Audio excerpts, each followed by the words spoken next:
Halo semuanya, terima kasih sudah kembali lagi ke channel ini, channel YouTube Fuye Ongko. Buat teman-teman yang dari grup-grup Facebook, tentunya saya sangat senang ya menerima kehadiran teman-teman lagi. Dan minta maaf banget kalau di grup-grup Facebook itu banyak yang merespon terhadap postingan saya, tapi saya belum bales, nggak bisa dibales satu-satu. Tentunya bukan karena sengaja atau sombong, itu karena ada peraturan Facebook yang ada minimumnya ya. Kalau kita posting-posting sampai terlalu banyak, nanti Facebook bisa ngeblok akunnya. Jadi saya sangat menghindari itu. Jadi terima kasih lagi sekali lagi buat yang udah menanggapi posting saya di grup-grup Facebook itu. Nah, bicara tentang Facebook, ini masih ada hubungannya hari ini ya, sesuai dengan judulnya. Ini membahas tentang sesuatu yang lagi viral, yaitu berita yang waktu itu sempat muncul di grup-grup Facebook tentang sebuah pesawat yang jatuh ya. Ada pesawat yang jatuh, terus dikatakan bahwa pesawat itu mengangkut misionaris. Misionarisnya semua selamat. Kira-kira dikatakan 20 misionaris. Nah, ini berita ini menyebar selain di grup Facebook, juga ada di grup WA. Dan ini kalian bisa lihat ya, teman-teman bisa lihat gambarnya ya. Nah, ini yang saya maksud. Mungkin kemarin-kemarin teman-teman ada yang lihat ini ya gambarnya. Nah, dan satu hal lagi yang menarik adalah berita ini langsung diamin-aminkan di grup-grup Facebook. Artinya ketika ada gambar pesawat, terus ada berita misionaris selamat, langsung banyak yang komen amin, amin, amin, amin, amin, amin, amin, amin. Ya, tentunya sesuatu yang bagus ya saat kita mengaminkan mujizat Tuhan yang terjadi. Tetapi sekali lagi, segala sesuatu yang kita terima itu kan harus kita uji ya. Firman Tuhan juga mengatakan segala sesuatu yang ada kita terima itu, kita harus lihat kebenarannya seperti apa. Benarkah peristiwa ini atau berita itu memang terjadi? Nah, saya sudah cek sendiri, ternyata berita yang dengan gambar pesawat ini dikatakan misionaris selamat, ternyata itu sesuatu yang berbeda ya. Gambar ini sebenarnya kalau diambil itu dari kecelakaan pesawat di bulan Mei 2018.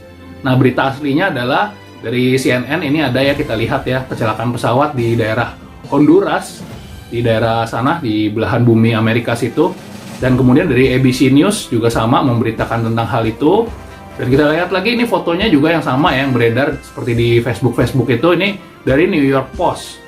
Nah, mungkin gambar-gambarnya diambil dari situ, tetapi isi beritanya tuh sungguh berbeda.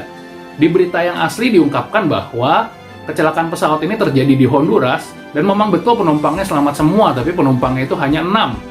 Dan dari 6 orang itu nggak ada yang misionaris. 4 orang itu adalah pegawai dari EZ Corp, sedangkan 2 orang lagi adalah kru pesawatnya, pilot dan kopilotnya mungkin ya. Jadi 6-6-nya selamat, tetapi bukan misionaris yang selamat. Mereka semua hanya orang-orang yang bekerja di suatu perusahaan tertentu. Nah, tentunya bisa dibilang atau kita simpulkan bahwa yang beredar di Facebook mengatakan pesawat jatuh misionaris selamat itu adalah sesuatu yang bohong ya, atau sesuatu yang tidak tepat gitu. Mungkin diambil beritanya dari mana, gambarnya dari mana, dicocokkan saja. Saya juga tidak tahu tujuannya apa. Barangkali tujuannya hanya untuk mencari perhatian ya. Banyak amin, yang ngeposting itu jadi populer mungkin, jadi banyak temannya dan sebagainya. Tetapi tentunya ini kan sesuatu yang salah ya. Sesuatu yang sangat salah. Meskipun dikatakan bahwa, oh ini mujizat Tuhan kita aminkan gitu. Bagaimana mungkin kita mengaminkan suatu kebohongan? Apakah Tuhan senang ya ketika kita mengamin-aminkan namanya gitu atas suatu kebohongan gitu? Apakah nama Tuhan kita, Tuhan Yesus itu dibangun atas suatu kebohongan? Tentunya kan enggak kan? Nama Tuhan Yesus tentunya dibangun karena suatu kesaksian-kesaksian yang baik tentang pengorbanan di kayu salib, dan kita percaya bahwa Yesus itu juru selamat, banyak menolong kita dalam kehidupan kita gitu. Bukannya kita mengarang suatu cerita ya bahwa oh Tuhan kita hebat bisa menyelamatkan orang dari kecelakaan pesawat, padahal itu semua karangan bohong gitu. Masa sih Tuhan kita perlu ya cerita-cerita bohong ya supaya namanya dimuliakan? Apa perlu seperti itu? Mungkin manusia ada yang kayak gitu ya, pansos ya, bikin settingan-settingan, bikin gosip-gosip nggak jelas, ternyata itu bohong ya, hanya untuk menaikkan namanya. Tapi sekali lagi bayangin, apa Tuhan Yesus kita yang sudah berkorban di kayu salib perlu berita-berita bohong untuk memuliakan namanya? Tentu nggak perlu kan? Dan satu hal lagi, apakah kita sebagai umatnya, muridnya, kita perlu mengamin-aminkan sesuatu yang ternyata bohong gitu? Nah, kalau menurut saya mungkin yang mengaminkan juga nggak tahu itu bohong, dan yang menyebarkan juga nggak tahu, itu mungkin dari temennya dia main sebarin, nggak ada maksud dia menyebarkan kebohongan. Tapi tentunya satu hal kan, kita sebagai manusia diberikan hikmat ya oleh Tuhan untuk melihat dulu ini suatu bohong atau enggak, ini benar apa enggak.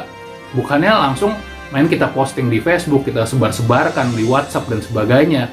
Jangan seperti itu adalah sesuatu yang menyebarkan dusta, sesuatu yang Tuhan tentunya nggak suka ya, namanya dibangun dengan cara seperti itu.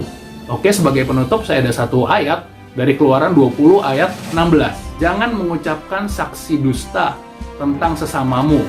Nah, ini sesuatu yang bagus sekali ya. Ini inti atau salah satu dari 10 perintah Allah ya. Salah satu hal yang penting, jangan mengucapkan saksi dusta. Tuhan nggak suka kita berdusta. Entah itu alasannya untuk kemuliaan Tuhan, atau alasannya untuk apapun, janganlah bersaksi dusta. Semoga teman-teman yang kemarin udah mengamin-aminkan itu bisa sadar juga bahwa yang diaminkan itu keliru, dan juga bisa menyebarkan suatu kebenaran. Mungkin mau pakai video ini untuk disebarkan, untuk melihat bahwa oh ini kebenarannya seperti ini, silakan. Tapi mau pakai cara yang lain juga boleh. Oke, sampai ketemu di video selanjutnya. Bye-bye.